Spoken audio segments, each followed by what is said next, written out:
ಸಂಪುಟ ವಿಸ್ತರಣೆಯ ಪಟ್ಟಿಯಲ್ಲಿ ಮಂಕಾಳು ವೈದ್ಯ ಅವರಿಗೆ ಬಿಗ್ ಶಾಕ್. ಯಾಕಂದ್ರೆ ಕೊನೆ ಕ್ಷಣದಲ್ಲಿ ಅವರ ಹೆಸರನ್ನ ಕಾಂಗ್ರೆಸ್ ಹೈಕಮಾಂಡ್ ಬದಲು ಮಾಡಿಬಿಡುತ್ತೆ. ಎಐಸಿಸಿ ಸಚಿವರ ಪಟ್ಟಿಯಲ್ಲಿ ಮಂಕಾಳು ವೈದ್ಯ ಅವರ ಹೆಸರು ತೆಗೆಯಲಾಗುತ್ತೆ. ಎಸ್ಎಸ್ ಮಲ್ಲಿಕಾರ್ಜುನ ಅವರಿಗೆ ಕೊನೆ ಕ್ಷಣದಲ್ಲಿ ಸ್ಥಾನವನ್ನ ಕೊಡಲಾಗುತ್ತೆ. ಆ ಮೂಲಕ ದಾವಣಗೆರೆ ಜಿಲ್ಲೆಯ ಮತ್ತೊಬ್ಬ ಶಾಸಕರಿಗೆ ಸಚಿವ ಸ್ಥಾನ.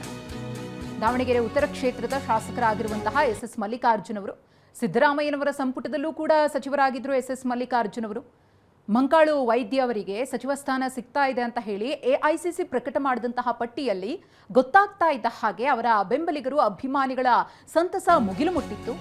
ಅವರಿಗೆ ಶುಭಾಶಯವನ್ನ ಕೋರಲಾಗಿತ್ತು. ಆದರೆ ಕೊನೆ ಕ್ಷಣದಲ್ಲಿ ಅವರಿಗೆ ಕೈತಪ್ಪಿ ಹೋಗುತ್ತೆ ಸಚಿವ ಸ್ಥಾನ. ಸಚಿವ ಸ್ಥಾನ ಕೈತಪ್ಪಿದ್ದಕ್ಕೆ ಮಂಕಾಳು ವೈದ್ಯ ಸಿಎಂ ಭೇಟಿಗೆ ಮುಂದಾಗಿದ್ದಾರೆ. ಮನೆಯಲ್ಲಿ ಡಿಕೆ ಇಲ್ಲದ ಕಾರಣ ವಾಪಸ್ ತೆರಳಿದ್ದಾರೆ ಎನ್ನುವಂತಹ ವಿಚಾರ ಕೂಡ ಗೊತ್ತಾಗ್ತಾ ಇದೆ. ಕೊನೆ ಕ್ಷಣದಲ್ಲಿ ಹೆಸರು ತೆಗೆದಿದ್ದಕ್ಕೆ ಡಿಕೆಶಿ ಭೇಟಿಗೆ ಆಗಮಿಸಿದ್ರು ಮಂಕಾಳು ವೈದ್ಯ. ನಾನು ಸಿಎಂ ಡಿಕೆ ಅವರನ್ನ ಭೇಟಿಯಾಗಿಲ್ಲ, ಅವರು ಸಿಕ್ಕಿಲ್ಲ ಅಂತ ಹೇಳಿದ್ದಾರೆ.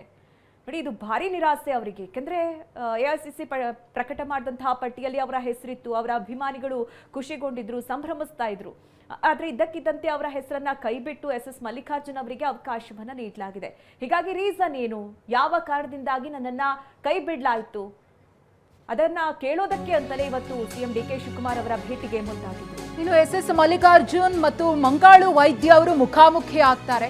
ಸಿಎಂ ಡಿಕೆ ಶಿವಕುಮಾರ್ ಅವರ ಮನೆ ಬಳಿಯೇ ಇಬ್ಬರು ಕೂಡ ಮುಖಾಮುಖಿ ಆಗ್ತಾರೆ. ಮಂಕಾಳು ವೈದ್ಯ ಸಿಕ್ಕಿದ್ರು, ಶೇಕ್ ಹ್ಯಾಂಡ್ ಮಾಡಿದೆ. ನೋಡಪ್ಪ, ನಾನು ಬಿಡ್ತೀನಿ ಅಂತ ಹೇಳಿದ್ದೇನೆ, ಬೇಕಿದ್ರೆ ನೀನೇ ಪ್ರಮಾಣ ವಚನ ತಗೋ ಎಂದಿದ್ದೇನೆ. ಮಂಕಾಳು ವೈದ್ಯ ಭೇಟಿಯ ಬಗ್ಗೆ ಮಲ್ಲಿಕಾರ್ಜುನ್ ಅವರ ಹೇಳಿಕೆ. ಮತ್ತೊಂದು ಕಡೆ ಮಲ್ಲಿಕಾರ್ಜುನ್ ಅವರ ಒತ್ತಡಕ್ಕೆ ಮಣಿದು ಕೊನೆ ಕ್ಷಣದಲ್ಲಿ ಅವರಿಗೆ ಸಚಿವ ಸ್ಥಾನವನ್ನ ಕೊಡಲಾಗಿದೆ ಅನ್ನೋ ಮಾತುಗಳು ಕೂಡ ಕೇಳಿ ಬರ್ತಾ ಇದೆ. ಅದರ ನಡುವೆ ಮಂಕಾಳು ವೈದ್ಯವರನ್ನ ಭೇಟಿಯಾದಾಗ ನಾನು ಬಿಡ್ತೀನಿ, ಬೇಕಿದ್ರೆ ನೀನೇ ಪ್ರಮಾಣ ವಚನ ತಗೋ ಅಂತ ನಾನು ಹೇಳಿದೆ ಅಂತ ಹೇಳಿ ಎಸ್ಎಸ್ ಮಲ್ಲಿಕಾರ್ಜುನ್ ಅವರು ಮಾತನಾಡಿದ್ದಾರೆ ಅನ್ನೋದು ಗೊತ್ತಾಗ್ತಾ ಇದೆ. ನಗು ಮುಖದಲ್ಲೇ ಮಂಕಾಳು ವೈದ್ಯ ಅವರಿಗೆ ಶೇಕ್ ಹ್ಯಾಂಡ್ ಮಾಡಿದಂತಹ ದೃಶ್ಯವನ್ನ ಕೂಡ ಗಮನಿಸ್ತಿದ್ದೀರಿ. ಮುಖ್ಯ ಮಾಡಿದೆ. ನಾನು ಕೇಳಿದೆ ಈಗ ಅವರು ಮಾತಾಡಿ ಬರ್ತೀನಪ್ಪ ಅಂದ್ರು. ಹಂಗ ಮಾಡ್ರಪ್ಪ ಅಂದೆ. ಮೊದಲ ಪಟ್ಟಿಯಲ್ಲಿ ಅದು ನೋಡು, ಏನ್ ಕನ್ಫ್ಯೂಷನ್ ಮಾಡ್ಕೊಂಡ್ರೆ ಗೊತ್ತಿಲ್ಲ ನನಗೆ. ಅದು ಕನ್ಫ್ಯೂಷನ್ ಆಗಿತ್ತು ಅಂದ್ರು. ಈಗ ಭೇಟಿ ಆಗಿದಾಗ 5 ಗಂಟೆಗೆ 4 ಗಂಟೆಗಿತ್ತಲ್ಲ, 5 ಗಂಟೆಗಿದೆಯಪ್ಪ, 5 ಗಂಟೆಗೆ ಬಾ ಅಂದ್ರು. ಅಷ್ಟೇ ವಿಶ್ ಮಾಡಿ ಮಾತಾಡಿದ್ವಿ. ಇಬ್ರು ಶೇಕ್ ಹ್ಯಾಂಡ್ ಕೊಟ್ವಿ, ನಾವು ಹಗ್ ಮಾಡಿದ್ವಿ, ಮಾತಾಡಿ ಬರ್ತೀನಪ್ಪ. ಏನು ಬೇಸರ ಇಲ್ಲ, ನಾನೇ ಬೇಕಾದ್ರೆ ಬಿಡ್ತೇನೆ ಬಾರಪ್ಪ, ಅದಕ್ಕೇನು ಒಂದೇ ಬೇಕು ಅಂದ್ರೆ ಬಿಡೋಣ, ಅದಕ್ಕೇನು.